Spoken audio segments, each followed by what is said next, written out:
Sk8 The Infinity just launched the season and was one of our most anticipated shows of winter 2021. Well, actually, Spen's most anticipated show, I was just relatively excited. So we're here to give our first impressions on it. We've each watched the first 2 episodes, and there's some things we can say we both like and dislike about it so far. We also watched the first episode of Dubbed. Then we wrap things up with our anime book club with episodes 9 to 12 of Seraph of the End. Oh man, we're excited to talk about that. But if you don't know already, you're listening to the Zio Sucks podcast. Son of a kid! How's it going, Zio? Great, Spen. I'm so glad we have that in there. Yeah, well, I'm just glad to be here. Okay, me too. I'm actually pretty excited for this week for different reasons. I'm excited to talk about the Sk8 anime, and I'm also excited to talk about Seraph of the End at the end. Oh, I've got a lot of things to say about that show right now. Some good, and some that will wait till we get there. Yeah. And I hope you, by the sounds of it, I think we feel the same way with certain things. I do too. Although I think we haven't talked about it. We had a pretty divisive moment last episode, but I think we kind of come around at the same point at the end. Yeah. But man, Sk8 The Infinity. I'm pretty excited.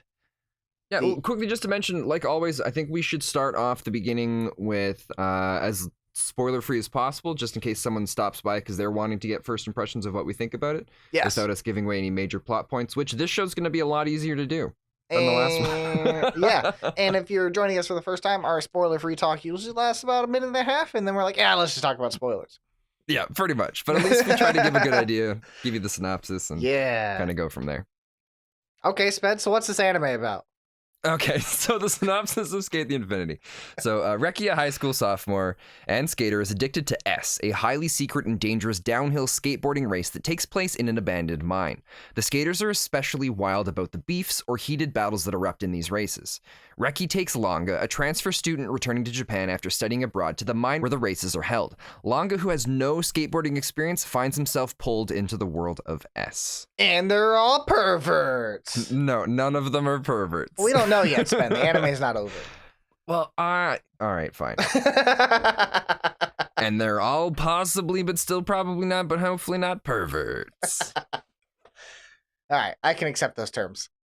Okay, cool. But first thoughts, I like the show. I also like the show. I think it's enjoyable. I think it's pretty ultimately lighthearted. And I like the relationship between Reki and Langa. Yeah, it's really cool. I like that. Is it Reki? Yeah. Okay, cool. So Reki, he is this expert. Well, not expert. He's been skating for a long time. He understands the skateboard. It's his passion. It's all he wants. Yeah. Langa was a passion. He was super passionate about snowboarding. Loves it. It's all he loved. And now he's moved to this place where there's no snow, and is now skateboarding.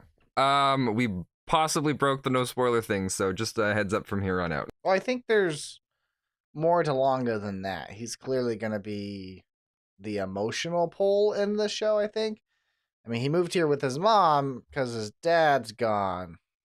So I think something more tragic happened to Langa that pulled him out of snowboarding. See, I don't think the show's going to go about that. You don't think so? I don't think it's going to go that route. I think the show's a little bit too lighthearted for that. I think maybe we'll get some information or hints about it, but I think it's going to focus more on the two boys and the world of S. Yeah, I think it's I don't know. I think they are going to go that route. I think they probably won't make it as dark as how it's probably sounding that I'm saying it, but I think it's basically like, I think his dad died and it killed his love of snowboarding, and so that's why they moved. Is this a spoiler? This isn't a spoiler. I mean, I guess it's not really a spoiler because we haven't seen it. We're just kind of well, no, because in the second episode we find out about his dad and why they moved here, and I don't think that's a spoiler for the show. His dad did die, right? Yeah. Yeah, I thought so. Okay, I was so confused at first. Like, we found out that's about the his reason dad. why they moved. Yeah, so his dad died, and I think that also attributed to like him falling out of love of snowboarding. And I think skateboarding. Maybe that is spoiler territories, yeah. Well, we're already past it now. Look, spoilers at this point.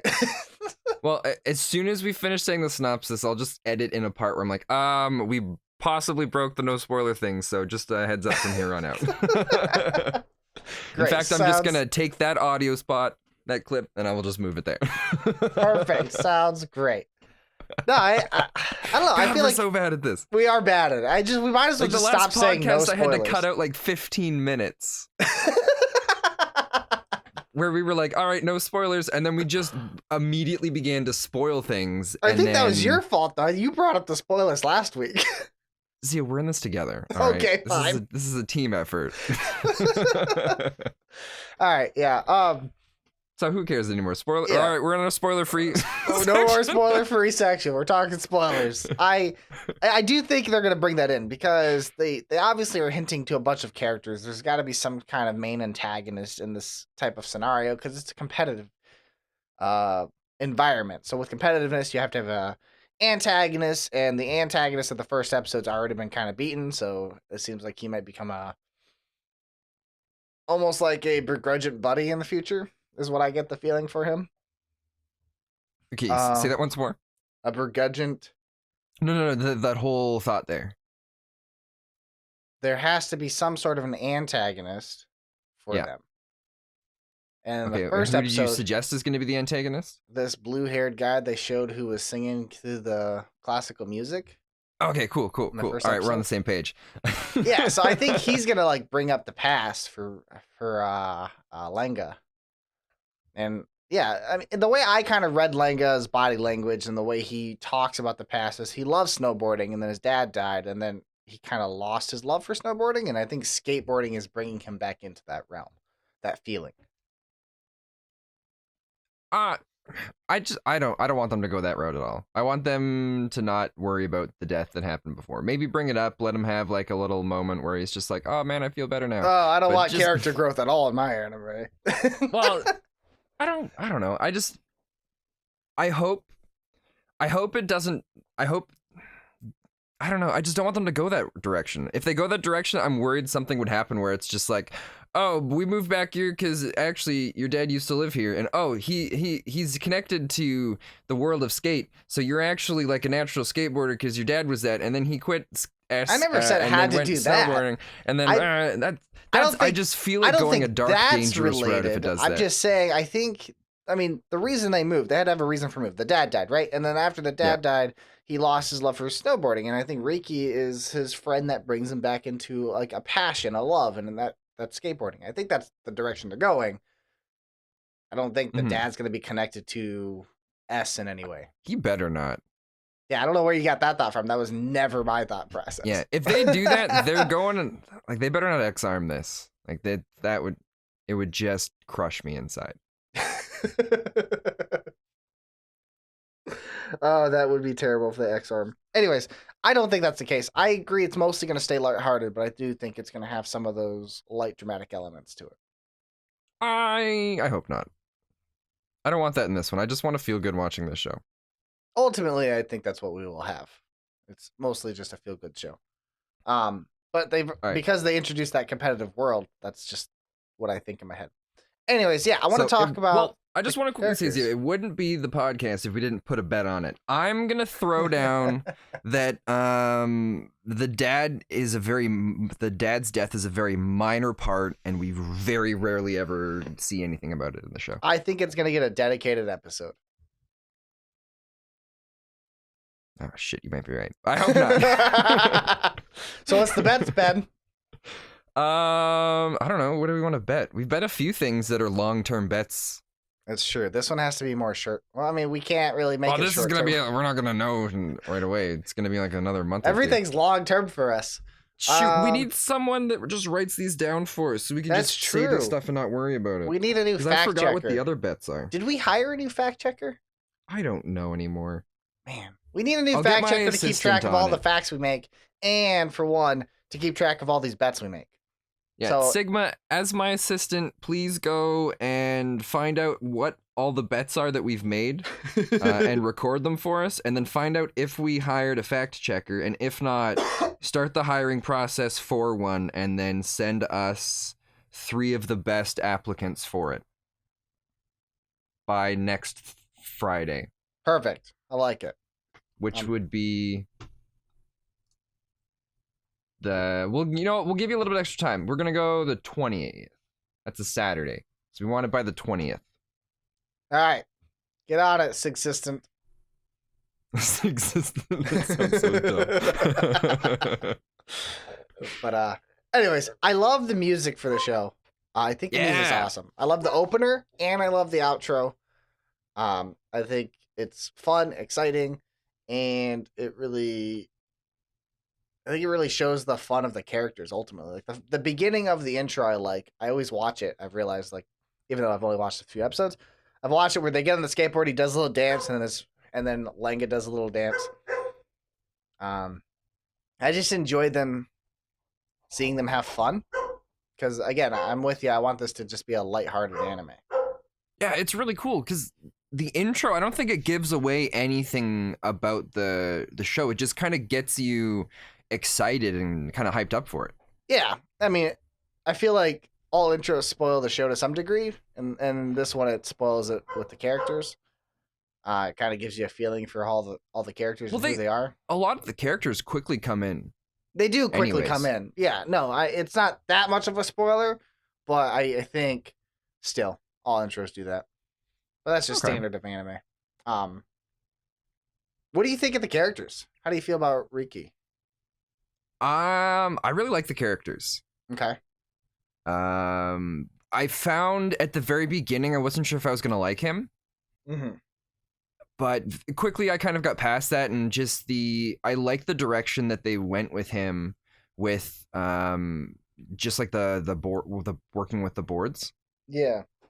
So what I feel is gonna happen, I guess this is getting off of just talking about the characters, but I feel like he's gonna end up being more of a supportive role for Langa. That's fair. See, because they wouldn't just have him, because I think they teased it here with that, because he was working on the boards, he was building one for Langa. Langa gets on the board, and suddenly he's just this god. I don't think so. Crushes it. I don't view it that way. I mean, in that moment, yes, but the second episode quickly negates that.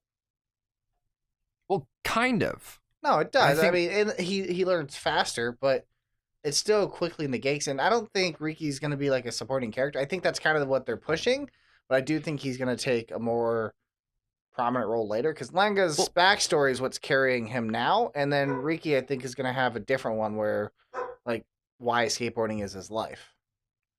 I don't know. I don't think they're going to go into that. I think it's just going to be his life. Yeah, I'm saying I think that he's really going to get a dedicated episode. Information about his family yet. Well, I guess there's a little bit. We know his sister and his mom. Yeah, that's what I'm saying. Like, he's going to get his own dedicated episode as well, I believe, that shows his backstory, because these are the two main characters. I don't think one's going to be a supporting of the other. I think. See, I don't want any of that in this show. I just want to experience the world of S, have them go on these shenanigans, and I don't want to care about their backstories. I just want to care about them now. That's how they make you care about them. No, I get that. But when I said supporting character, I didn't mean like a supporting character and he's not the main character, but I just meant that his role is supporting Langa. Oh. As Langa succeeds in skateboarding. I think his role is supporting Langa in moving past Langa's tragedy and shortcomings. Now get out of here with the tragedy stuff, all right? Just saying. That's what a support system is, essentially. He's going to help him move on so he can fall in love with skateboarding like he fell in love with snowboarding. Well, we'll see. We'll see. I like half the characters, I would say. Well, what characters don't you like? Any eccentric character. I'm not a fan of. So you love Shadow. Here's the thing. Shadow, oddly enough, is the one I dislike the least. Okay, I'm not surprised. There's something about him that's just fun. Like, it's over the top, but it's in a way where it's over the top, but it feels natural possible. For him. Like, I feel like you could find someone like him in the real world if you look hard enough. As like I don't have all the names here and I don't remember them, but like the pink-haired guy, I don't like the Cherry. Cherry, yeah. I don't like the green hair guy. That's Joe. Yeah, I don't like him either. And I don't really remember or know much about the blue hair bad guy that they kind of hinted, but I also think Yeah. I'm not gonna like him at all, just based Okay. off the few seconds I've seen him. It just Well, those characters they feel over the top and non-existent in life. Like I feel like I would never see these people ever. No, definitely we would never. But that's why we're watching anime, is because then we would. That's see. fair. I just feel like they're the tropes that are thrown into this anime because they need more characters. They gotta have personalities. And anime tends to always lean towards making characters pretty one-dimensional and then kind of adding depth into them later. Well, what about that other character that we got the sneak peek of at the end of the second episode? Is that the one with the tail? Yeah, Yeah, I don't like that one either. Why? Because the tail, all right? Like, I know you always hate that kind of stuff. I do. I'm interested to see where they go about it because we don't really know too much about him yet. Yeah, he could be a good character. It's just the tail's gonna fucking drive me bonkers. That's fine. It's a weird little thing for me. I get it, but I really like Link. I really like Reki. Really like Langa. I even like the shopkeeper, even though he doesn't have a prominent role. I hope he has a more prominent role. And a Shadow doesn't irritate me as much as the other ones, oddly enough. Yeah, it's. Although his name is dumb. His name is really Well, dumb. I'm sure it's not his real name. It fits the character perfectly. Because, like, he thinks it's super cool, right? Yeah. And then, like, he has this little realm where he is super cool. Well, I like how he acts like he's really cool, but even when they go to introduce him, they call him the clown of the S community or whatever it is. Yeah, but he takes pride in that. Yeah. I guess that's fair because he has the makeup on his face, kind of like a clown. Yeah. There you go. That's Okay, that's his claim to fame. Like, that's what he's proud to be. But, yeah, I like those characters. I think they're all fine. And I love all the skating moments. I think it looks great. The first episode when he started skating down the hill, Langa, and treating it like snowboarding. I had a couple minor gripes because it didn't feel like snowboarding. There's a couple moments that really did, but then others that didn't. Mm-hmm. So I kind of wish they had showed a little more distinction because snowboarding, you can't really sit still on it because then you start to get traction and then that's how you fall off and fall forward. You have to constantly be on like the balls of your feet. So you have to be like your heels or like your toes kind of thing. So you're constantly moving in like an S shape. Well, you don't have to do that. When snowboarding, you can go straight. I guess every time I've ever tried to go straight, I fall. I put too much weight on it. So are you more of a skier then? I don't really ski either. I used to skateboard. Oh, okay. I guess you don't live by lots of snow. I mean, I live in Michigan, so there's snow. There's plenty of snow. Oh, never mind then. But I'm saying I used to skateboard, and to me, they don't feel that similar. Like he said, it felt different and then it felt similar, but I still feel like they're mostly different.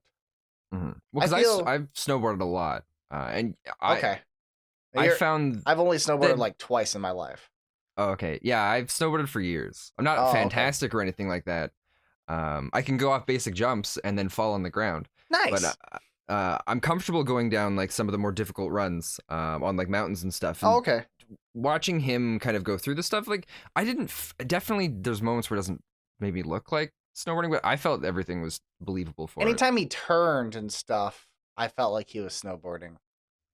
Yeah, or like when he did those cool like spins. Yeah, that stuff you can do in snowboarding. God, that was significantly so cool. Easier than a skateboard. On skateboard, that's like that whole that one like spin to flip kind of thing. Well, his feet were also taped to the board. Yeah, I know. It makes that a lot easier. But I'm saying on a skateboard, that's tactically possible. But yeah, I'm sure if anyone tried it in real life, they'd die. So. I would definitely die for sure. I skateboarded for years as a teenager. But, that's part of the reason I was interested too, because I like skateboarding. Reki's skateboard also threw me off a little bit too. He has this weird, like it's flat and then it does this dip and then curves up. Well, I've seen some skateboards with that style. I don't know what it means or what it does. I don't know what it does either, I guess, because every skateboard I ever had, it was just flat and then curved up after. I mean, it's not actually flat, but you get the point. It doesn't actually like dip like a quarter pipe or half pipe or something. Maybe they do now. It's been a long time. But anyways, it's really cool. I thought they did handle some technicality pretty good, and the whole scene going down the hill and him catching up and the leap in the snow is beautiful animation. They definitely put their budget in. Yeah, it's really well done. Now, oddly enough, watching this anime, I gotta say, reminded me a lot of an anime I watched as a kid, and in the Oh. weirdest ways. So, have you ever seen the show Beyblade?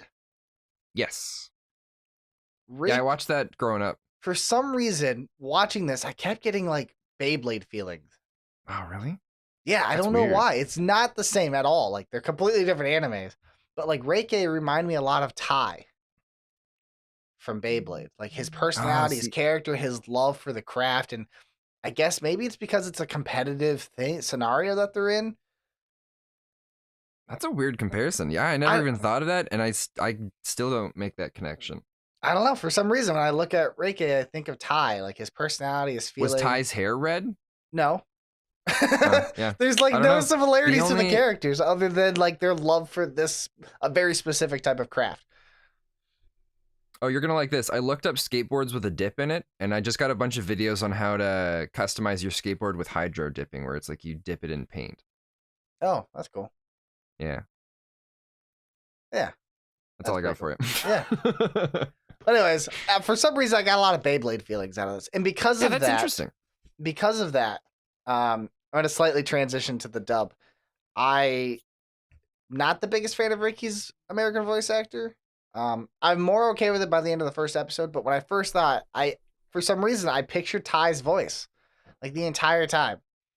Like Ty's Okay. voice would be better for this character than this guy's voice. But at the end of the episode, I was more okay with it. Okay, I felt that way too. He had a very rough start. Yes. They didn't do a very good introduction with him, and I'm going to take over here for a minute, Zio, because I'm super excited to talk about this. Okay. So, your introduction to the show definitely should be watched in Japanese, not voice acting, not the English voice acting. And the reason why that is, I think Reki is done better in Japanese because of some of the subtle choices that were made by whoever edited everything together. And a great example for this is in the English version. In the first episode, we see Reki during the show's introduction. He's skating down the street. He's casually talking to himself and us about the world of skating, kind of giving us this introduction to the world. From it, we get that he likes skateboarding. That there's and then it kind of shows he's a little bit passionate about it. But we get more that he likes it. And then he does this kick flip into the air. In the English version, we see him go up hang into the air for a brief moment in slow motion. He lets out this little laugh, which feels a little off in the slow motion. Whereas in the Japanese version, while he's talking about this, we can hear in his voice throughout the whole thing that he's slowly getting more and more excited about it as he talks. And you can even tell from the way that it's voiced that it's as if he's trying to hold back the excitement the more he's talking about it. Then as he jumps up into the air, we get this quick exhale, which is kind of like the release of like some of this energy and excitement that it's built up. Mm-hmm. And then it comes up into the air with the slow motion, and he doesn't say anything. There's no laugh, there's no nothing. We feel the excitement because of all of the buildup of the dialogue and how he voices it. Whereas in the English version, he's just casually talking to us the whole time. Yep. And there's little subtle things like that throughout the Japanese voice acting that is just a cut. It just takes the show to the next step up, and I think makes it more enjoyable. I agree with your assessment, but I know it's not their fault because of all the COVID stuff. Yeah, I think it's more of an editor choice, less voice actor. Because again, by the end of the episode, I was on board with the voice actor. Like I was fine with him. I think he got better as like the parts progressed. where the English voice, he gets really excited and he gets like the kind of like the higher pitched voice. Like it fits so good and it's really well done. But there's just I don't know. There was just certain things like that where I agree. It started off rougher, and I think it also feels less impactful in the beginning too. It's whoever did the editing for the episode, I think, is what's mostly the blame for the dubbed. Well, it could also be because of COVID. The voice actors are recording at home and sending it in instead of like in a professional studio. So they're probably whereas in the professional studio, they'd be able to be like, hey, do this, know, change your tone like this, and you can't catch that as well. Usually, there's a vocal coach there present when they're doing voice lines and such. So This probably, So if there is a vocal coach involved, it's probably just during a voice call, so they're probably not.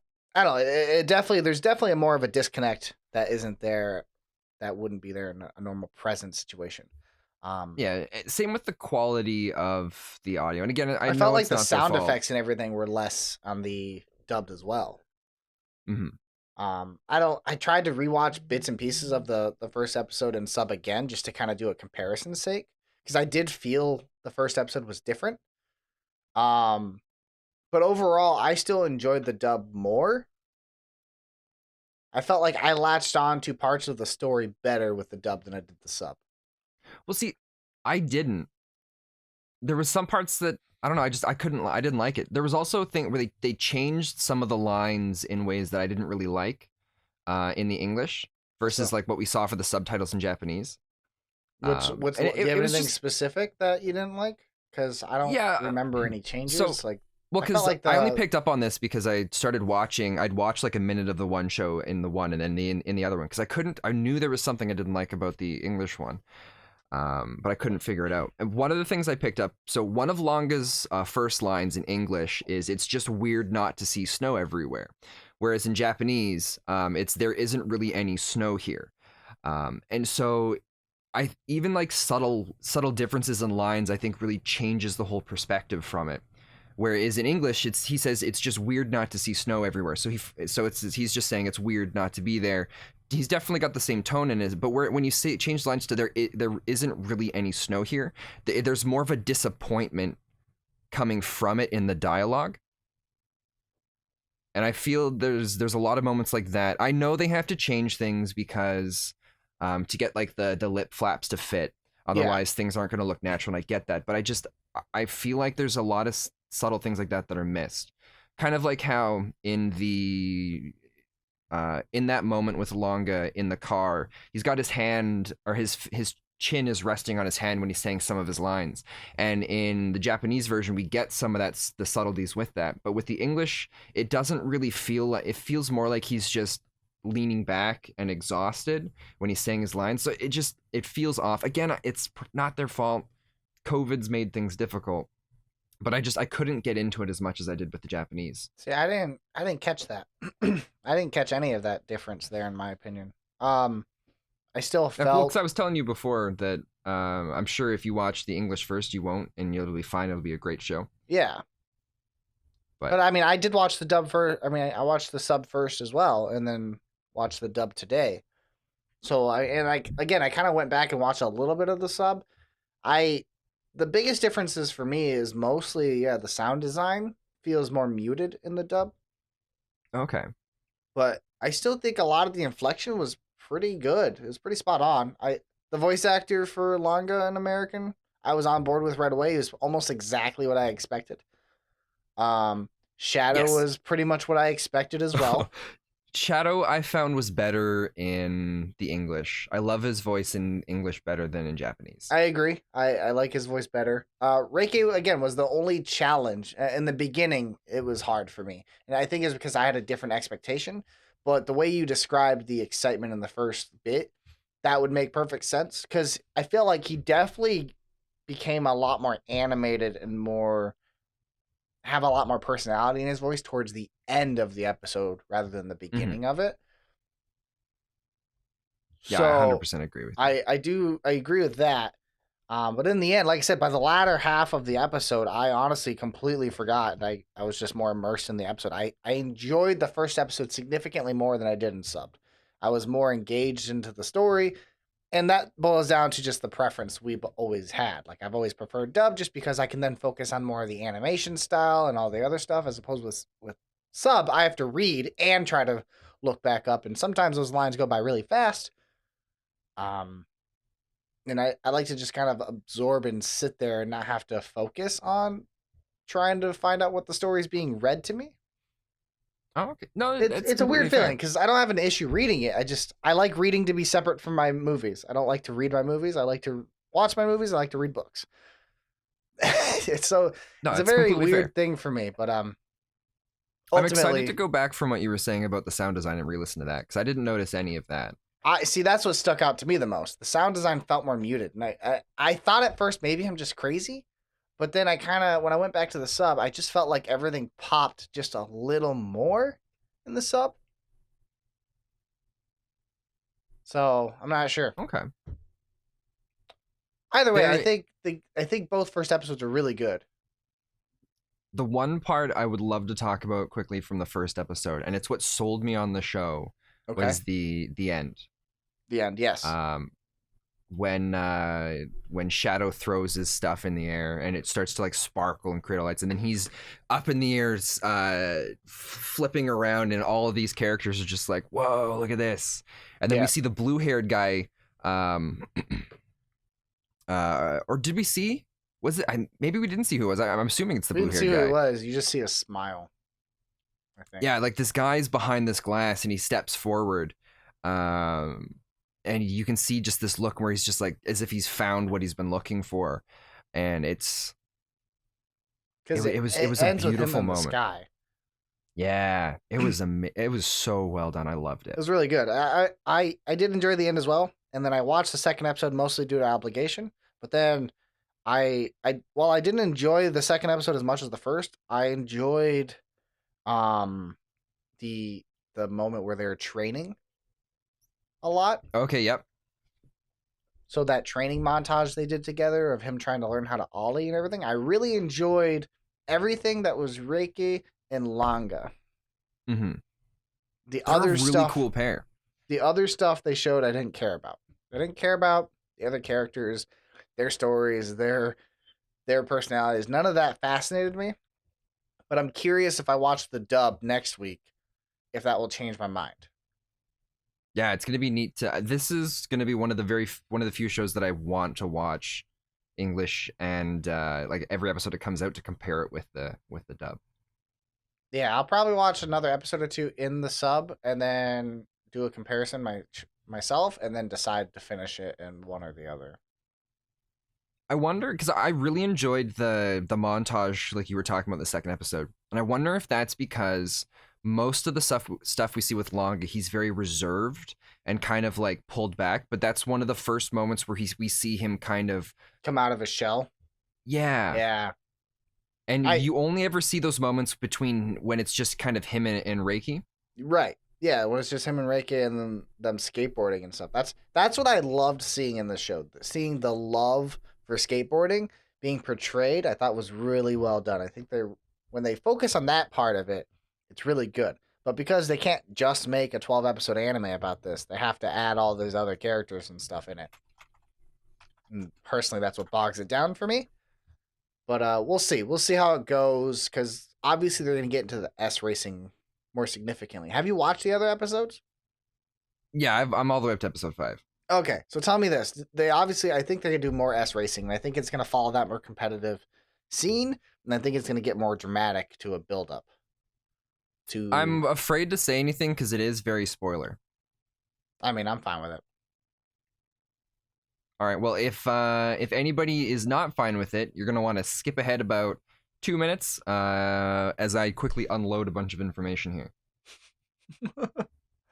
Okay. So they do spend a lot more time focused on the S races, and you see the other characters come in a lot more prominently. And they.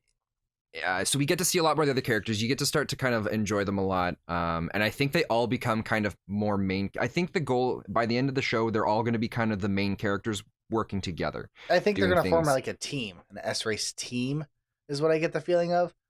It feels like it's going that way. So my guess is they have a tournament where they're all kind of individually competing maybe. And then by the end, they're going to form a team. This is why I think it's Beyblade. It's exactly like Beyblade. That was the same thing Beyblade did. Yeah, I don't know. I like what they've done with it. And I'm really excited to see more. It's one of the shows that that I'm really excited. Okay. Zio, I came up with an amazing thing. I might cut this out of the podcast so that nobody can steal this. Here's how I think it would be really fun to do an end of the season rating thing. Okay. And it would be to rate the shows on if every single show came out at the same time, on the same day, what shows would you watch first? Okay. Or like what I like episode that. would you watch first? I think that would be a neat way of I think it's a rating good way to rate it. Yeah. Because I know there's a couple shows that come out on the same day, and I always go like, okay, I'm watching this one first, and now I'm still excited to watch the other ones, then I'm going to do this one and then this one. And it might be neat to go through and kind of rate it that way. Okay, that's fair. I mean, we'd both have separate... It'd be neat if we both had separate ones, and then we compare them, and then kind of see which ones kind of made it into the top tiers of it. Yeah, everything we do and talk about, we kind of rate it at the end. I like that. I like that a lot. So, yeah, I might just cut that out so nobody can steal it. Okay. Actually, who cares? It'll stay in. I don't care. But I got it perfect. I know why I got the perfect title for this podcast, by the way. Oh, what's that? We call it Sk8 The Infinity, the Beyblade for skateboards. All right, I like it. Sk8 The Infinity. Or just call it Skate if you don't want to put the infinity. The Beyblade for skateboards. I have to put the infinity because when you search skate, I think there's a company for that. That's fair. But I just... Yeah, see, this is great. I disagree with the whole Beyblade thing, but you talk about Beyblades, it's I think it's catchy. People are going to be like, what? Beyblades for skateboards? I got to check this out. Beautiful. I'm telling you, man, I get a Beyblade feeling every time I watch this episode. I'm going to finish this season for sure. Like, all the other stuff we talk about, I don't know if I'm going to finish everything, but I know for a fact I'm going to finish this season. I'm going to tell you, man, like, it's going to be just like Beyblade. I get the feeling the plot is Beyblade. I get the feeling. All right, well, I'm going to look up the plot. Once we finish this, I'm going to look up the plot of Beyblade and compare. Well, like, once we finish the whole season, we'll do a comparison. We'll compare notes. We should do a whole podcast on that. Is Sk8 The Infinity Beyblade? I like it. If you came to the podcast because you saw Beyblade for skateboards and we were like, what the heck, and wanted to find out more, please let us know and just tell Zio how dumb he is. Or tell me how right I am, because I'm telling you, how right he is. I ever since I started, I can't get Beyblades out of my head. I haven't thought about Beyblade in years. Oh, I'm worried that's gonna bother me now every time I go to watch the episode, and not because I can't see that, but I'm worried I'm just going to be looking for it now. I loved Beyblade as a kid. Like, when I was a kid, I had this morning routine, all right? Like, I would wake up, I would eat breakfast, I'd start to wake my brother up because he had to take me to school, and he always took like an hour to wake up because he would sleep through alarms. But anyways, I would watch, in order, Beyblade, then Metabots, and then leave for school. Dude, Metabots! Did you ever play the online game? There's an online game of Metabots? There was. It was this... So it was kind of like a bunch of different mini games, and there was also battling for it. And you would like collect different like parts from the Metabots to build your own Metabot. No, I had like the actual Metabot action games figures with it. Oh, I didn't know there was that. Yeah, let me see if I can find this. It was like a Metabot Flash game, I think. No, I played online. So I had two things. I had Beyblade on Game Boy Advance, and I also had Metabot action figures, which they had like a board game like combat system you could fight each other with.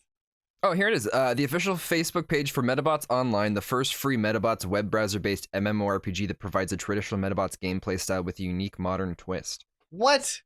Yeah, I played that years and years ago. Oh man, you need to send that. This page was created in 2012, but I'm pretty sure it was like back in like 2006. That's amazing. I don't even remember when it came out. It was because the show didn't last very long, I don't think. I mean, I finished its entire run, I'm pretty sure. And then it had like a spin-off. It had like a sequel and then spin-offs. I didn't care about all the other stuff. But like the original run. Let's see. How many episodes? It went from 2001 to 2004 in America. Wow, that's older than... I guess, yeah, no, that makes sense. I mean, I'm trying to find episode. 52 episodes, yeah. So it had a good run. And then it had like Metabots 2 and stuff where like Metabee turned into a car and all this other stuff. I don't know. I didn't like that one as much, but oh, this is being developed right now. Oh, this isn't maybe it's a remake of the old original one? Wait, they're remaking Metabots? No, like the online game. Anyways, we're not talking about Metabots or Beyblade. We're talking about Sk8 The Infinity and our first impressions. Well, I think we're pretty much done. That's true. Anyways, I don't I really give have this much else to say about Skate I Infinity. give this series a woo because it gives me nostalgia kicks, and I enjoy the love that Reki and Langa have for skateboarding together. Yeah, I'm giving it a woo because I really enjoy watching it, and it's one of my favorite shows to check out each week as it releases. Nice. I feel like we need to watch Oh, Metabots excuse now. me. I don't know if I want to. Or What if it's not as good as we That's remember? true. It Like being? we watched it as kids and loved it. What if it's terrible? Oh, we need to do that then. We need to know if nostalgia keeps these good in our head, or if it's actually bad. Oh, maybe. We should do a podcast one day. Call it Nostalgic. Oh, so Metabots was a game at first, and then it became an anime. Wait, really? Yeah, Oh man. it used to be called Metarot. What? Well, that's just the Japanese name. Okay. Yeah, in 2000, because when did you say the show came out? The show came out in 2001, but it was in Japan in 1997. Okay, maybe. All right, yeah, maybe it was the show first then, because there was a game from 2007. Yeah, the game. Like there was Metabot games that came out after. Because like I said, there's multiple runs of Metabots. There was Metabot 1, or I call it Season 1, but it had like Icky and Metabee and all this other stuff, and it had its own story and plot, and then that finished. And then they had Metabots 2, basically, where it continued, but not really. Like it was the same kind of the same characters, but different story arcs, and that's when like Metabee could turn into like a race car or a boat. It was just not as interesting, I think. I don't know. I don't know either. We should revisit it one day, though. Maybe. Maybe. I think the anime book Metabots club. online game that I played was like a fan made thing. Oh, possibly. Like back in like the prime time of like the online. I feel like a websites. Metabots game, even if it came out today, that'd still be pretty cool. Because the concept of it is like you had your Metabots and you could change out their parts and give them different abilities based off those parts. Well, there are still ones coming out. There's one on the there? 3DS in 2016. There was one that came out on the 23rd in 2020 on iOS and Android. What? Yeah, the 3DS had one in On 2013 iOS as well. and Android? I need to look this up right now. Yeah, there's a bunch of. It's had Metabots. 2, 3 More Metabots. 3 games in the last 5 years. You know, I wanted to. Wait, my math's bad. Don't. Oh, it's called Metabots Battle Arena. I'm gonna install it.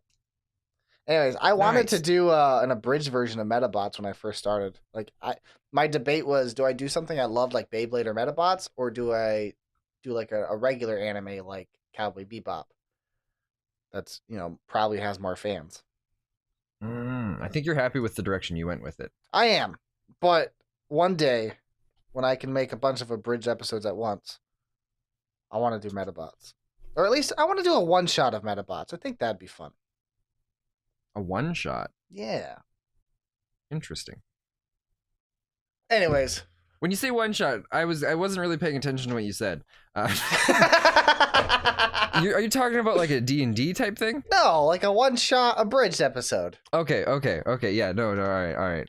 We're on the same page. Like, not commit to a series. I only think D&D. That's fair. One-shot D&D sessions. I mean, same terminology. But yeah. We should probably move on to our anime book club. We completely forgot about I completely forgot the podcast existed for a second while we kind of talked about some Metabots. Hey, that's how it should be. That's true. It was a lot of fun. Yeah. But I'm still very excited to talk about the one anime we're supposed to talk about. Seraph of the End. That's what it is. Seraph of the End. Obviously, I'm so excited I just forgot the title of the show. I was really into it, and now I'm kind of like, all right, it's okay. It did everything I had hoped it wouldn't do. It just got worse. So I want to take this back. Last week, we got a pretty different opinions debate. Pretty heated argument over the anime and how I said their confrontations were worthless. And then your argument was, no, they had to have this for the next time they meet, because then they can really battle it out. We're talking about the redhead vampire that's a noble and stuff. Guess what? He shows up and does fucking nothing again in these 3 episodes. Well, he was late getting there. Yes, but he still did nothing. And he only showed up in the last episode. And by the time he got there... He wasn't in the last episode. There wasn't anything left for him to do. Episode 11. Was he? Yes. I did a quick review before the podcast today of the episodes just to make sure, so I had something to back up my argument here. Okay. Well, because I think by the time he got there, the extreme events already were happening. So... Yeah. That's right. But, okay, sorry. I think I'm getting ahead of myself. Yes. So they had their confrontation between episode 7 and 9, and then he leaves, and then they go fuck off elsewhere, right? Then because they meet up with that Captain Guard guy, they have their story bit with him, and then they go to this battle here to meet up with Gurren. Yes. He should have been there before them, by any accounts, because he had nowhere else to go besides there. Yeah, that was kind of weird. I don't know where I mean, it's in his personality to just not show up. Sure. When he needs to. Yeah. But yeah, it was definitely weird. It was just his existence. Like, what took him so long to get there? His existence I'm sure it'll never is tell us. Pretty pointless. Well, they had that minor confrontation, and I kind of gave it to you still because the points you made are technically right. But then the second time he showed up, nothing. You can't argue with me here, Sped. Okay. 100% doesn't pointless. Actually, maybe. Whatever. So, okay. I don't remember when he shows up. Yuichiro has already done that weird black wing thing, right? No. Okay, all right. I don't remember when he showed up then. So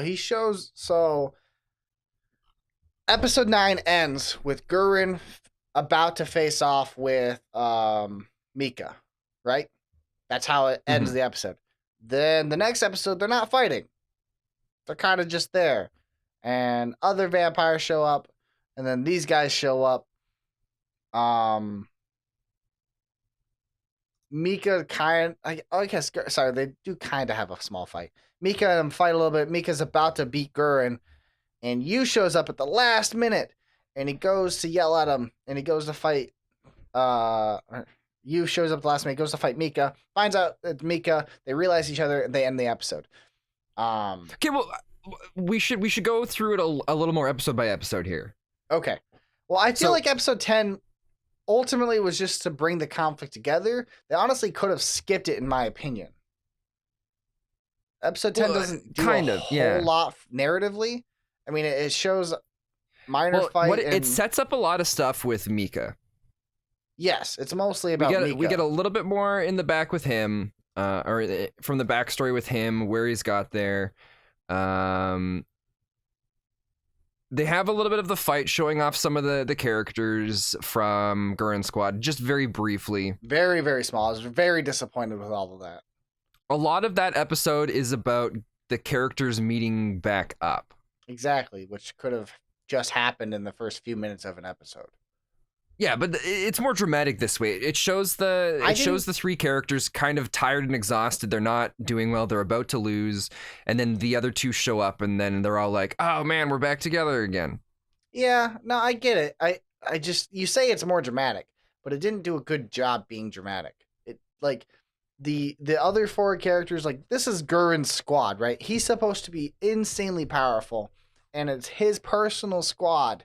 And which means they're all supposed to be powerful. None of them had like a real moment to shine. You briefly saw their abilities for like one attack that may or may not have worked. Basically, I think what they were trying to go for is, we know Gurren Squad's supposed to be very powerful, and it shows the overwhelming odds that they're up against, just to show that yes, they're powerful, or we're told they're always powerful, but now this foe that they're fighting, it's overwhelming them, and it's too much. They're powerful. We never see it. No. So that's the problem. We never get to see any of the power. There wasn't like, I felt like they should have battled no-name vampires, right? Show off their skill. Show how they're doing well. Gurren Squad is great. They're fighting the vampires. And then Gurren and Mika are having this, like, stare down, whatever. And then other vampires coming to fight. They kill those vampires. Then Gurren and Mika can fight. Then Mika shows that he's better than Gurren. Then these other people get beaten by the other noble vampires. They don't do that. They don't really showcase Gurren Squad at all. I'm okay with that, though. I didn't feel like I needed to see their squad was good. We know how powerful, or we have a really good idea of how powerful Gurren is, mostly because of how he kind of portrays himself. I was gonna say we don't have an idea of how powerful he is. We're just told how powerful he is. He's never really shown his power. I think we have an idea, but there's never been any evidence that's been shown to us. Well, that's the point. You need to have evidence. But I don't think we need to have evidence because the point of the show isn't about their characters. It's about our squad. I mean, you can argue it's not about the noble vampires either, and yet we got a small showcase of how powerful they are. But I think that's to show like power differences between Mika and the other I think that's shown to kind of show different power differences between the different vampires. Mm-hmm. I understand. But again, when this show's about power, you need to show the power. You can't just talk about power. Any standard rule of cinema: show, don't tell. Mm-hmm. If something happened in the past, show what happened in the past. Don't talk about what happened in the past. So if they talk about how powerful they are all the time, but they never once show how powerful they are. See, but I'm okay with that in shows. I like it when I'm watching a show and there's some sort of power or like dangerous or very important event that happened in the past, and they just kind of like allude to it or mention it a few times, but never really go into it and showing it to us. That's a little different. Again, you're referring. But I'm okay with that with characters too. You're referring to an example that sets a precedent of the story coming. So, like, you talk about the past. Well, no, it doesn't have to be. I know, but that's what I'm saying. That's what you're referring to, and it doesn't work with characters though. But that's not. It's not what I'm referring to. I just mean like in this situation here. I think the way that the show, I think the way that Gurren is set up, for example, the way he portrays himself, the way like in that meeting that we see with him and the other generals, how they all, you can tell that he's powerful, and they all know it, so he can get away with doing things that that nobody else would normally be able to do. So there's like this sense of him being above everyone, possibly with his power and the way he presents himself in situations, like when they were all during that test, or when they were attuning themselves to the demons.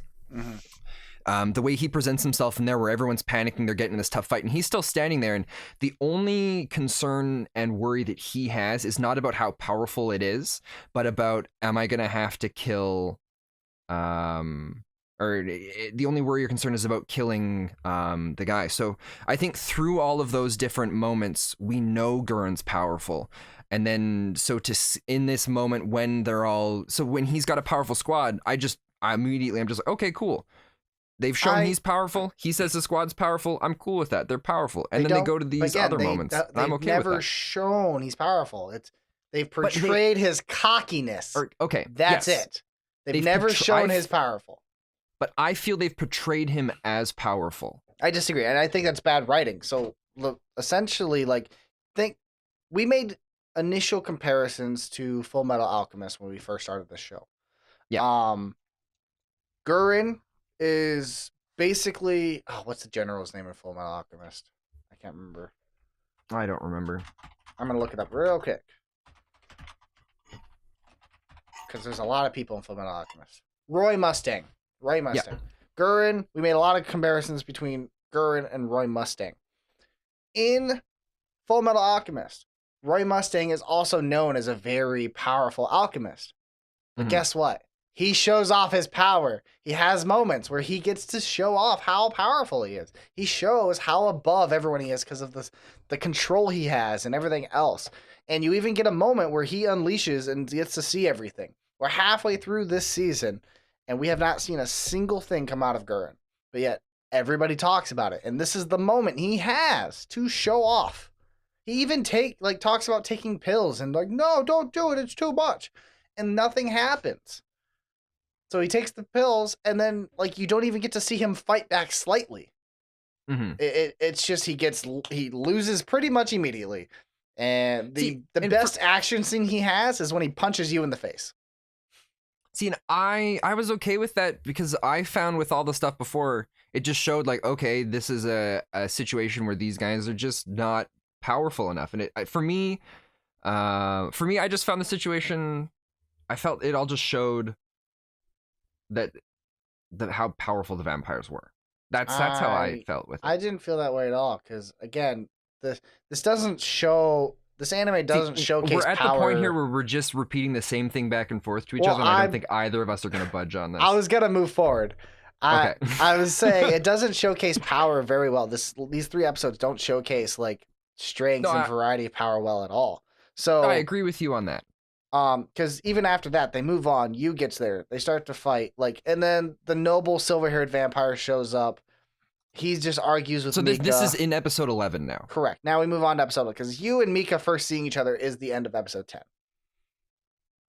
And then in episode 11, Yu and Mika talk. They're trying to convince each other that, hey, I'm not the bad guy, you're the bad guy kind of situation. And then Mika outpowers, or I guess doesn't really outpowers. He takes Yu and Yu just lets him go. And they leave, and then all these other vampires start beating up all their friends. By beating up, I mean sucking their blood. Because then everybody becomes absolutely worthless.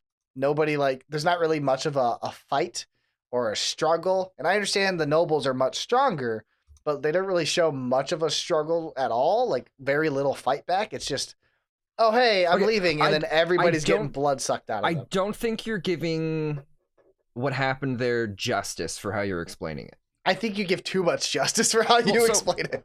So the beginning of the episode starts with you seeing Gurren stabbed by a vampire. Yu charges over there and then realizes it's Mika and is unable to stab him. That's the end of episode 10. Okay, sorry. So the end of episode 10 happens. So it's a moment here where Mika's stabbing Gurren, and Yu's there. They see each other, they notice each other, and it's this I found it was an interesting moment where there's the 3 different kind of parties essentially, where they're all kind of there's a lot of tension built up at this moment, like what's going to happen, and it I don't know, I don't know how to explain it. I don't think there's not a lot of tension. I mean, there's tension for a brief moment. I think these episodes I was really I'm emotionally invested in several of these characters, and so from the different things that have happened over the show, and so that in this moment I felt there was a lot emotionally going on, at least for me in that part, between the different characters, because it's like, well, here's Gurren, he's this kind of like mentor, but not really, but that's the role he's sort of filling, and then you've got the 2 friends that have never met, and they're supposed to kill each other because of the factions that they're a part of, but now Gurren's possibly gonna die. For me, there was a lot going on there. I think you're filling in a lot of blanks that didn't happen. I don't think that's what happened at all. See, when they meet, there's these episodes all have great minor moments for like a minute or 2, and then there's just so much filler that's unnecessary. Like he stabs Mika, right? Mika's notices it's you. You and Mika have these moments where they're like, "Oh my God, you're alive still," and then Gurren's not viewed or really portrayed as like a leader. He just kind of goes off hinge and just yells at you. It's not really like a conflicting scenario here. Like it's pretty easily shown that Gurren doesn't care about you at all, and it doesn't show like an emotional. I mean, for you, there's more of a struggle because of like his friend and what he grew up with, and seeing his friend as a vampire. And you cares, but Gurren doesn't portray himself about caring about you at all. So I don't think there's really that much of a struggle there. And then well, I think a lot of what I was thinking about was stuff that happened at the end of episode 10 then. Because yeah, episode 11, I just quickly rewatched that part. It is very short. And then episode 11 just drags on that stuff. So like everybody's there. Then it's the vampires. They talk to the humans. There's a lot of talking between Mika and you. And like the silver hair guy is making his comment here and there. And then all of a sudden, then the other redhead noble shows up, I believe, in episode 11. Like maybe, yeah, pretty close to the beginning of the episode.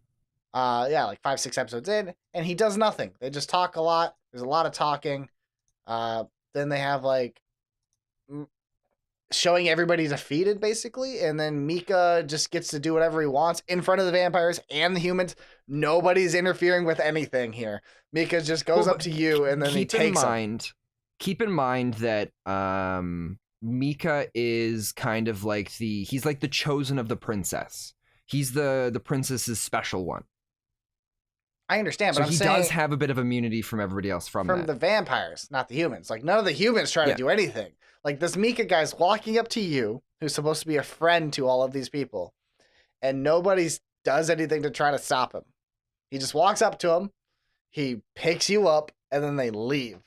And then after everybody, well, no, because everybody's at the point where he picks up and does that. Everybody's in the middle of all this fighting. Everybody's kind of busy with stuff. Standing there. That there is no fighting in pretty much most of episode 11. Well, but there's the confrontation between you and Mika. There's Gurren punching you, and then it's vampires on one side, humans on the other. Mika and you do this moment where they talk back and forth. You get a couple comments here. All of the characters are engaged in some sort of situation. When he takes him, they are though. You see parts after he takes him, they engage a little bit. Well, no, he doesn't take him right away. So, the silver-haired vampire is battling a bit with Gurren, and he's overwhelming him. Yu goes in to defend. The silver guy jumps behind him, and he makes the comment, I'm gonna taste your blood, and I'm looking forward to this. Mika cuts his arm off. He cuts off the arm of the silver vampire, and then takes Yu and leaves. So I'm sure this is a moment where everybody's just kind of like, what the heck just happened? So he doesn't just walk up and pick him up out of nowhere. Going back to the episode review, yeah. Yeah, it happens at about 9 minutes and 20... like 9 minutes and 10 seconds. Okay, so no, it happens about 6 minutes. So they talk about leaving, and then people jump in to fight. No, that's when the fighting starts. The fighting you're talking about. So there is a brief but 9 minutes. Yeah, the red hair guys show up, and they're like, I'm not going to let you get away with anything. And then he does nothing. See, but I still feel from how we saw, and I know you hated this when he showed up the first time, and you really disliked this, but he's a character who he just sees himself as better than everybody else. They're all ants. They're all worthless. They have no power to him. It's a game to him. So he's just there. He doesn't care. He'll step in when he feels like stepping in. I understand. Nothing's fun for him. He's still just doesn't do anything. It's not about his character trait. It's about the writing of having him there. But the way his character's written, that's the reason why he doesn't do anything. It's because everybody else is measly little ants. That's why he doesn't do anything. Okay. I know you're not happy why he does, but his character's personality is the reason why he doesn't do anything. No, I completely understand the personality aspect. I'm not talking about character personalities. I'm just talking about the writing is not good to have him just show up. Character personality would have to change. Okay, so let me rephrase this, Ben. Okay. He shows up. Yes. He says, I'm not going to let you get away this time. And then he does nothing. That's what I'm saying. He does it in like a playful smile. But he lets them get away. That's what I'm saying. He doesn't do anything. But he makes a comment, and then he doesn't follow through. But other things, but yeah, that's at the moment when he says that, they're all engaged in fighting with stuff, and he's just watching. That's at the end of the fight. He literally shows up at the end of the fight before Mika cuts off the silver hair guy's arm. I literally just watched the scene. He says it, then it shows the silver hair guy grabbing you. Then Mika cuts his arm off, and then he does nothing else. Well, why does he need to do anything right there? Okay, sure. He doesn't need to do anything. Then Mika takes you, right? Yeah. They have this debate. Yeah. The friends then start losing the fight again, whatever. They get their blood sucked and everything. So the red hair guy does step up. He grabs Shinoa, the purple hair guy, by the throat. Everybody gets their blood sucked. You turns into this weird demon thing. Okay. Let's we're skipping through this really quickly. I don't understand where you're going with the point yet. I'm trying to express, like, he gets put in a position where he should probably fight back against this demon. When you turn into the demon, he shows his immense... fight back? The red hair noble. And why should he fight back? Like, okay, what part are you talking about in the show right now with that? So we don't have to talk about it, I guess. So the point I was making is this red hair guy shows up. He says, "I'm not going to let you escape," and then doesn't do anything. He starts listen. But who's escaping? Let me finish. Okay. Things happen. You gets taken away by Mika. Then they fight. He grabs the purple hair girl, starts sucking her blood. Then you turns into the demon. He attacks the red hair guy, and then the red hair guy dodges it. He's like, "Oh, I lost my appetite now. I'm done." And then literally does nothing else for the entire episode. Okay. So are you upset that he doesn't do anything after that point, or are you upset with him everything up to that point? Both. I think his entire existence is unnecessary in this show up to this point. I get the tease. I understand the tease from the previous 7 through 9 that you mentioned. They do showcase his power. He shows up here, makes a couple comments, does nothing else. Okay, I'm gonna say, okay, so here's how I see it. He shows up. He's like, "I'm not gonna let you guys escape," because there's little toys that he wants to play with. Everybody's all dealing away, working with fights. He's just sitting there. He's super powerful. What does he care? There's no need for him to step in, because when he does, he's just gonna be able to wipe the floor with everybody. So he's just watching people do their own thing. The moment happens where Mika takes you off to the side. They just go and do their talking or whatever. Then everybody starts getting defeated, and he decides to step in because he's just kind of like, "All right, I'm gonna do, like, who cares?" He's these little ants. He sees one that he gets to go and mess with or whatever. He's about to kill them. You snaps, and this power awakens in him. And now, what I mentioned before about how they were setting it up to show the power difference, you was overpowering the red-haired guy. They were going toe to toe. So the red-haired guy, he attacks the red-haired guy. The red-haired guy dodges it, and that's it. They're pretty confident there's no other fighting between them. Because when I was watching it, let me go back to that spot. Yeah, no, they do battle at 16. Oh, I see. Yep, you starts beating the red-haired guy. Yeah, you starts beating him. So it was set up before to show. The red-haired guy was there to show how immensely powerful he was and how there was nothing they could do. So that this moment, when you gains this new power, it just shows how overwhelmingly powerful this thing that you has is, because now this guy that nobody could beat because he was insanely powerful is now weaker than you in this powered form. So that was the reason why he's there. He was to showcase the power difference between them. Narratively, he still doesn't need to be there. They could have done that with the silver-haired guy.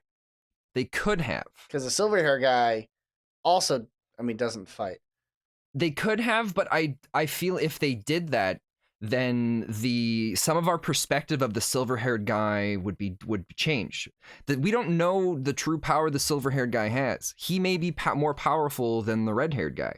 Right. So the red-haired guy doesn't. If they fought the silvered guy there, then there'd be this power imbalance now potentially. How so? Because we Because would know, okay, you in this form is more powerful than the silver-haired guy. Now the silver-haired guy isn't as menacing and possibly mysterious as he could have been. So they have another character fill in the role to show the power difference. So that now later on the silver-haired guy can still be this villain that they're reaching out towards.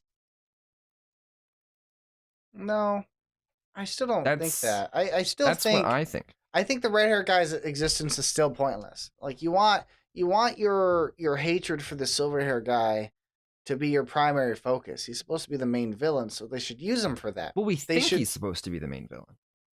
How he's been portrayed has kind of been seen as like he's the guy we hate the most. He's the guy who killed all the kids in the first episode. He's the guy who watches over Mika. Almost feels like he's keeping Mika prisoner in a weird way. And then he's the guy that you would hate the most. This red hair guy is non-existent to the story. You can eliminate him from this story so far, and it makes no difference.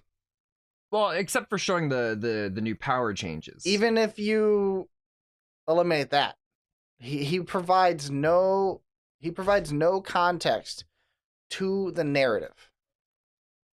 He does not need to exist. And that's why I'm frustrated with it. Because right now the narrative is who knows where it's at. It's in this weird. The narrative follows you. The narrative follows you and Mika. They're supposed to be the main characters here. Correct. And when you focus on them, the red-haired guy's existence, again, does not need to exist. So if you take every scene he is in, will it affect the story? No. But I mean, there's a lot of fights that happen that you could say that that's the same kind of thing, that those things didn't need to happen in it. Your argument for him is the power struggle. If you replace him with the silver-haired guy, and it would accomplish the same thing. But you can't replace him with the silver-haired guy because that changes the dynamic between the silver-haired guy and our main characters.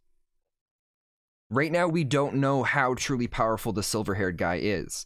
But if the silver-haired guy played the role that the red-haired guy had, then now the silver-haired guy isn't as powerful because you can now beat him when he's in that form or doing whatever power he has. It doesn't mean you can beat him. So he caught the red-haired guy off guard. It doesn't show that he beat him. So, like, even afterwards, after this whole attack, like, the red-haired guy dodged it with relative ease. And then, so you catches him off guard. He beats him in a slight 2-second battle, like a 10-second battle, right? And then you goes to strike him down, and he dodges that big attack explosion thing that you create with ease. And then the next time you see him, it's him just walking away. Oh, this guy disgusted me. My appetite's over. That doesn't show me that you is more powerful, because if that guy just dodged Yu's attack, he clearly is more powerful, because the previous 7 through 8 or 9 episode that you explained, the speed is relative to their power. So it doesn't show that he's more powerful. It just shows that he just has a shit ton of power and is unhinged. Makes him the ultimate scary monster for everybody. And I think that is more gripping to have a silver hair guy be in that scenario, for one, because then it thus turns you into a problem for the silver hair guy to worry about. You're creating a mutual conflict between the antagonist and the protagonist. Because then it becomes more of a battle between the two of them now, which you can build even more for the rest of the season. But there's also another problem, and it's that the reason why they can't use the silver-haired guy for that is the ending of the last episode. And it's the silver-guide hair is in contact with somebody probably from the human forces, and they're working together towards something. Yeah, again, I don't see that. And I don't see how think that's that, a problem. but I think that's Gurren And the and the silver hair guy silver-haired guy. working together. I think it's something like that. Yeah, I think the silver hair guy is very aware of Yu's power, and which is why I don't think it would really be a problem to show him catching the silver hair guy off guard, and then silver hair guy still dodges it just like the red hair guy, and they move on with their lives. I think he could still be aware of you, and it changes nothing. But I think they've introduced the red-haired guy, and he's gonna have a more prominent role later on. So right now, maybe he feels like he's useless, and there's no need for it. But I'm sure he's gonna have another role later on, and that may be so. But the point remains he's a worthless character in this series at the moment. But maybe he's not, because there could be other things going on behind. See, I don't know. That's why I hate just talking about this kind of stuff with this, because that's why I like it. It's interesting because the perspectives of I have a very narrative driven perspective of this anime. And I think you get absorbed into the characters more, and I think you watch a lot more anime than I do. It's safe to say. I think because of that, you've grown more accustomed to the tropes. I'm very selective and choosy of my anime because of stories and like how you could cut out a lot of anime for filler and stuff like that. And I think the redhead character is a filler character. I don't think he provides any actual context to the story. At this point, you're right. He doesn't add any context to the story. And that's my problem with him as a character. Like, he doesn't provide anything new, exciting, or interesting. But at least at this point, from watching it, I don't think his intention... I don't think they intended him to have any... At least up to this point that we've seen so far, there's no intention of him helping to drive the story along. He's just more of one of the next targets. Target's not the right word, but one of the next obstacles that they need to overcome. And he's an obstacle that they need to overcome, but he's also a factor of what can be used to scale the power of the characters and their abilities. Okay, I'll give that to you. So I will agree. Yeah, no, you're right. He adds no context to the story. But yeah, I don't know. But it's also tough for me because I feel that the power of the characters is also part of the story. So in that sense, I kind of feel like he's important to it. But I understand where you're coming from, and I get why you feel the way you do, even though I disagree. Cool. with your overall conclusion as to why you don't like it. That's fine. I think he's worthless and doesn't need to exist, but that's fine. Anyway, so we move on with the show. I really lost interest in the show starting the last few episodes, but I was coming into this, and then I started to gain interest in certain moments. Like, I really wanted to see Mika and Yu's conflict together. I think they had a minor moment, and I didn't like their perspectives of, hey, I guess I like the you're with the bad guys, no, you're with the bad guys scenario.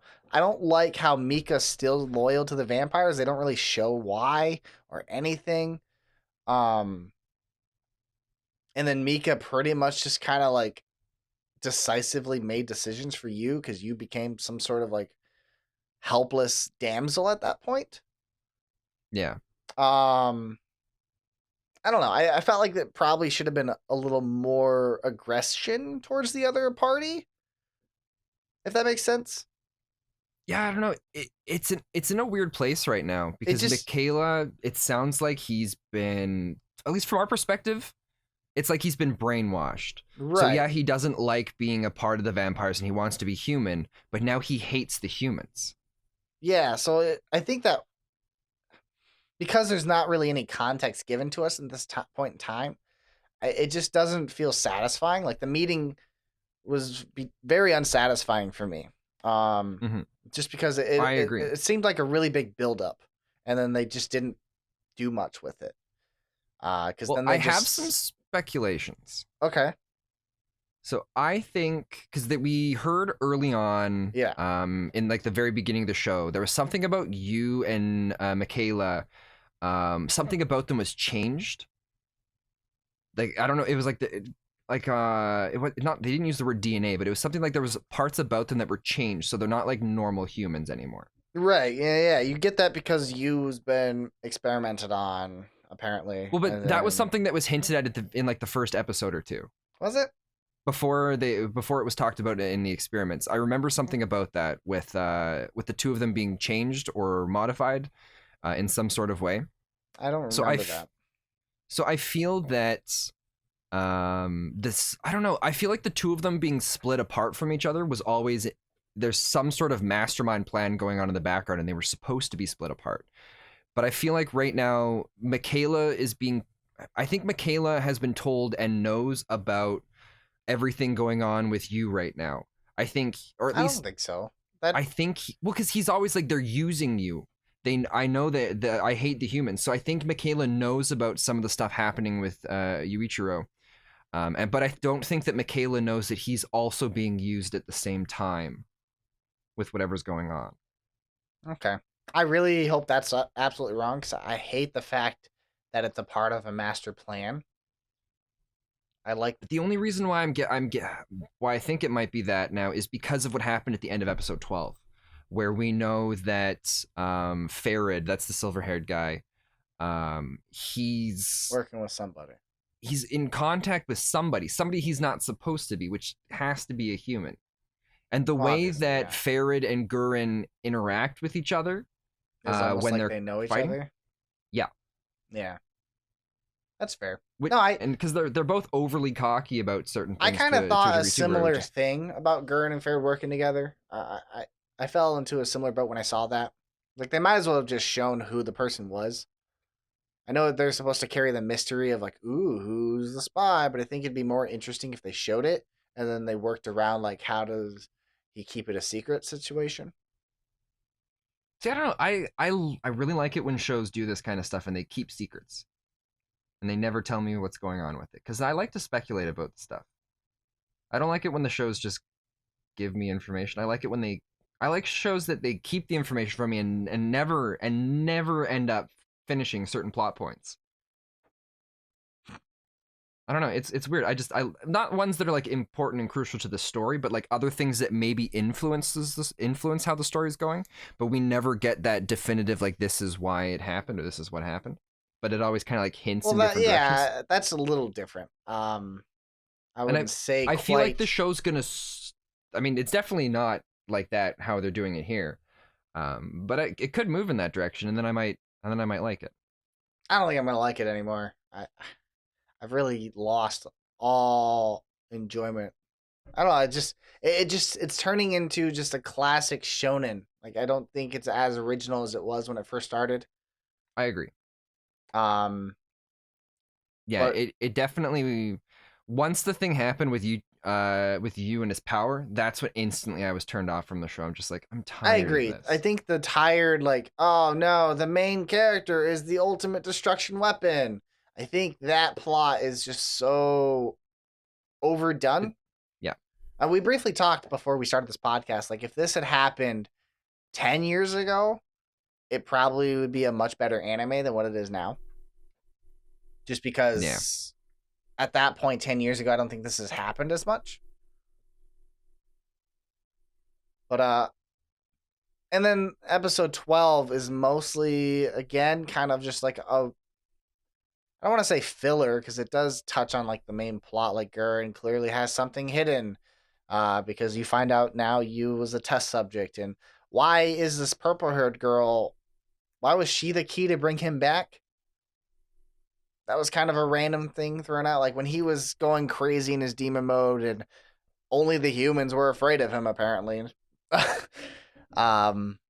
Why was she the key? He's like, only you can bring him back now, is what Gurren said to her. I hope it's because of how she's closer to him than anyone else, technically. Yeah, but they don't. And I hope that's the reason why, and it's not some other thing. I mean, I kind of wish that too, but it's also, we find out she's got this powerful bloodline or something like that. Yeah. But at the same time, again, going into this show, they don't really show their relationship growing a lot. So it just felt empty to me. It didn't feel Mhm. meaningful. Because you said you hope there's no romance or anything, and I said initially I think the pink hair girl was kind of a romance, and then they But brought now this there's a blonde romance in. between Shanoa and him. Yeah. So none of them are gonna, no romance is gonna happen, but they're just gonna keep teasing it for the fans. Yeah, but I felt like with her, especially for this moment, there should have been something. They should have focused on their relationship more to make this one moment of her bringing him out of this demon form more meaningful.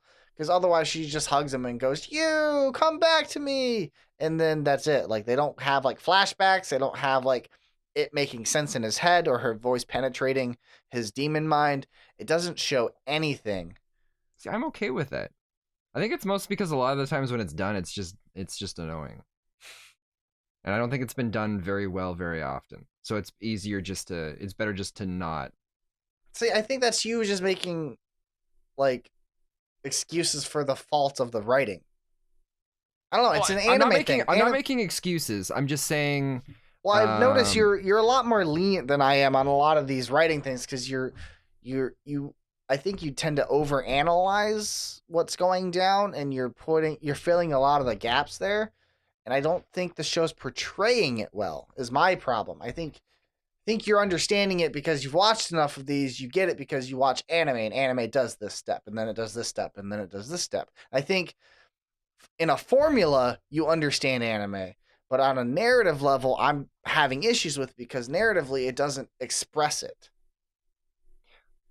See, and I think this is why you struggle with shonen so much, is because this is just how this is the style of shonen where it's narratively for a shonen is to introduce a powerful character that you need to overcome so that you can overcome another powerful character and overcome another powerful character and then beat it. And that's, I guess, yeah, that is the formula of it.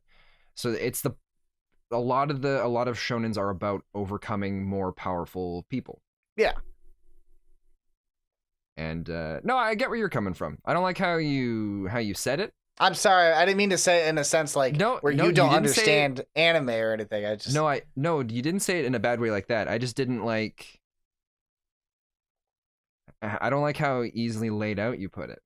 But I guess it's also it takes a while for it to jump into my head. Like I know how anime feels. I know how I'm feeling about anime, and I'm not trying to be like a pessimist or down or hate on it because I wanted to like this anime. I see certain things that I don't like, and then it takes me a while to really get to explaining it. No, that's completely fair because we were talking about a show earlier briefly. I was asking about some shows that you had, if you'd watched them. Oh God, what was it? It was like Anohana, the flower I saw that day or something like that. Mm-hmm. So I feel like if I was watching a show like that, then I would be a lot more picky on certain plot points. But because this is a shonen, I think I go into it expecting this kind of stuff, and that's why I'm okay with it. Because I know that's just the genre of what it is. Kind of like how but I mean, at the same time, I think that's why I also don't like, because I'm pickier than that. Like I expect a good story regardless of what I want. I feel like if you're gonna put it out there, you need to at least attempt at a good story, and I feel like some attempts are just lazy, and that's kind of where a lot of shonen falls into play. I think they just brush over things like, yeah, it's fine, we'll throw this at him instead.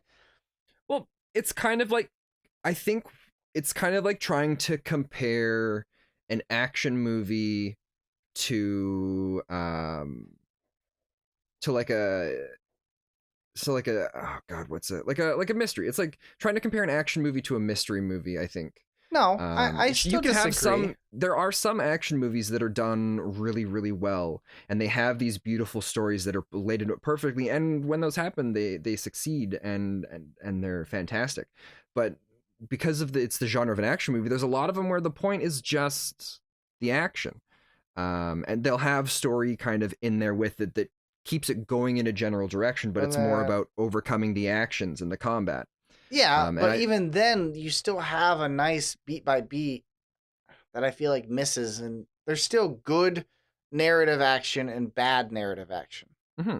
I don't feel this is bad narrative action. It's not fantastic, but I feel like, I don't know, I guess for me, this is like it's a standard level for of the what I would course.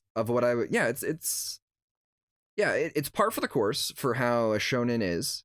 Mhm. And there's moments that does a little bit better Okay, that's fair. than the average shonen. Well, maybe I think that'll help me in the that's how I next see it. shonen to just kind of accept certain things. Well, you don't have to. You don't have to accept things. You can have all of the ways that you're looking at this show. You can do that for all the other shows. I'm going to forever spin. I'm just Yeah, trying to and be there's optimistic. nothing wrong with that. I'm trying to be optimistic because I want to like shonen. I just don't. We're now at a point where I'm comfortable and I understand and I accept everything that you've said about this because I now understand why I am okay and I like. I also about am it. at a point where I understand and comfortable with the understanding. But this is great because I feel like I've grown a lot. Yes. Just as much as we've argued and really debated, and I think there were at times I was very frustrated with you going through talking about this, but I have come out of it better understanding of the shows, and I think it's made me a better writer because of it. Yeah. Same. Like I really like this. I gotta say, I'm glad. It's weird. What I like most about. I'm glad we started this book club thing for this anime. And this was our first one because we seemed to be on the. We had the exact same point of views like in the first few episodes. And then even though we felt the same way about the anime, we still had very different points of view of the anime. And I like that we explored that. I almost think it would be really cool if we switched back and forth and we watched one that I liked and you that I don't think you would like, and then we watched one that you like that you don't think I would like, and I think that would be a lot of fun doing this kind of stuff. That would be fun. And I hope that there's a lot of moments where we're like, Jesus. No, I hate you, you're stupid, no. And then we come to a conclusion like this at the end. Yeah, I like that. That was a lot of fun. This was for the anime book club idea. I was always excited to talk about the animes, but I didn't think I would really. I never thought you and I would get pretty heated in the debates. I always thought we would find some things pretty similar. Maybe we disagree and move on. But despite the debates and how heated we got, I really enjoyed these last couple podcasts of the different perspectives. I'm pretty excited, and I hope the next anime we chose is going to have similar effect on us. I hope so. I'm gonna be a lot more careful with watching these now too, and I'm gonna be taking a lot more intricate notes because this is a game for me now too. Jesus, now I gotta take notes. I don't take notes at all. I remember moments and I remember my feelings on those moments, and then I just go off of that. See, because now it's gonna be like, okay, this is my point. This is what I really feel. How do I think Zio's gonna try and say against this? I'm like, all right, here's my counterpoints to try and go against this. Okay. And then we'll see if he's and it's not about beating you. It's about trying to get like the exact point across and to come up with counterpoints to like challenge it and then see if it fundamentally changes my opinion of it at the end too. Yeah. Because there's a lot of stuff here that you've changed my opinion on. There's things that where before I was happy with it, now it's just kind of like, okay, I'm okay with it. And I accept that this is how a shonen is. And it's not so much anymore of me being like, yeah, I like this. Well, I think I was the opposite. I was very disappointed by this anime. And now I'm in the category of like, I'm okay with it as well. Yeah, because I was okay with it. I didn't have any problems with the red-haired guy. But I question him a bit now. I understand why he's in there from my perspective of it. But you're right. It could have been done better. Yeah, we'll have to eventually come back to this and finish the season out so we can argue more about it. But I feel like I don't know if I want to do this one for book club again. I don't know if I'd be able to watch as many episodes in a row. Well, then eventually what we're going to have to do is we have to talk about it. Eventually, people, if anybody's been following this book club with us, they're going to be upset that we didn't finish this show. Well, I need a break from it. No, I agree. We need a break. We need to move on. Came in, and I need to let it sit for a bit and think about it. I agree. I'm with you. We should at least give it another month or two, and then we'll revisit there. Oh, also, my sister just started streaming for the first time. Music D, MUZICD, on Twitch. Go check her out. That's awesome. Yeah, definitely check her out. But not Spen's Twitch channel. No, That's don't garbage. go watch her stream. Don't check my sister out. She's engaged. All right, I think that's time to go.